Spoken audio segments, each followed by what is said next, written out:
조조의 형주 확보 이후 벌어진 적벽대전은 조조의 패배로 끝이 나는데, 적벽대전에서 조조가 패배한 것은 유비 세력과 손권 세력의 연합에 의해서 이루어진 것이거든요. 그렇다면 누구에 의해서 양 세력이 손을 잡게 되었는가가 중요하겠죠. 소설 삼국지에서 보면 천하의 책사인 제갈량의 활약에 의한 것처럼 보입니다. 그런데 정사 삼국지에서는 다른 설명을 하고 있습니다. 그럼 누구일까요? 노숙입니다. 손권 진영의 아주 중요한 책사죠.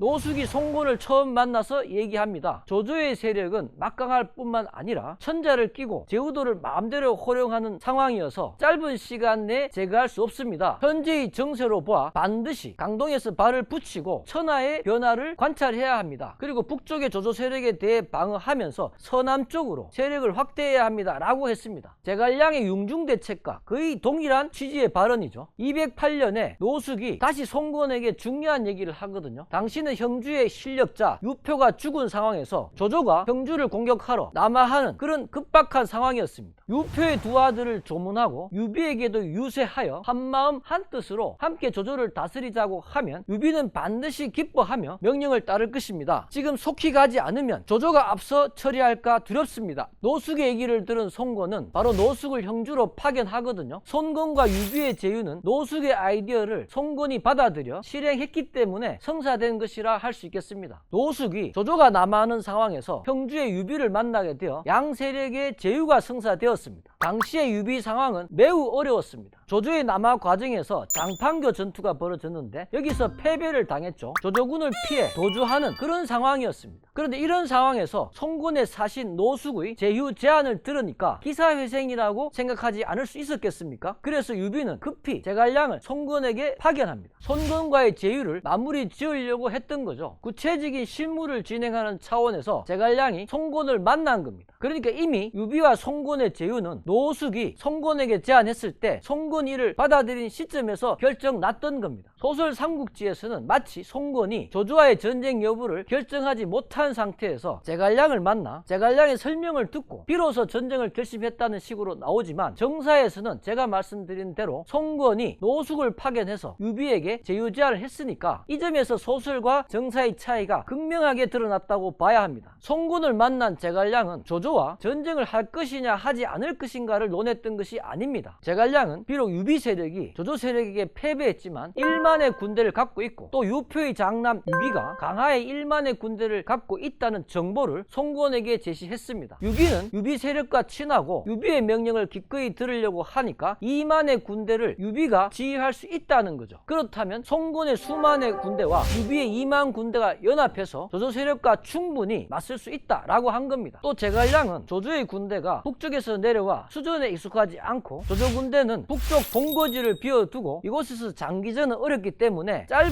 시간 내에 회군할 수밖에 없음을 강조했거든요. 이런 제갈량의 정세 분석을 손권이 듣고 조조와의 전쟁을 승리할 수 있겠구나라는 생각을 하게 된 것 같습니다. 제갈량의 설명으로 제휴할 상대방인 유비 세력의 실력과 조조 세력의 허실을 확인하고 이 정도면 충분히 싸울 수 있겠구나라는 판단을 한 것이겠죠. 그러나 조조와의 대결에서 유비 세력과의 제휴는 제갈량과 만나기 이전 손권이 노숙을 파견할 때 이미 결정되어 있었던 겁니다. 적벽대전에서 가장 중요한 장면은 손권 군대가 조조 군대에게 가한 화공이었습니다.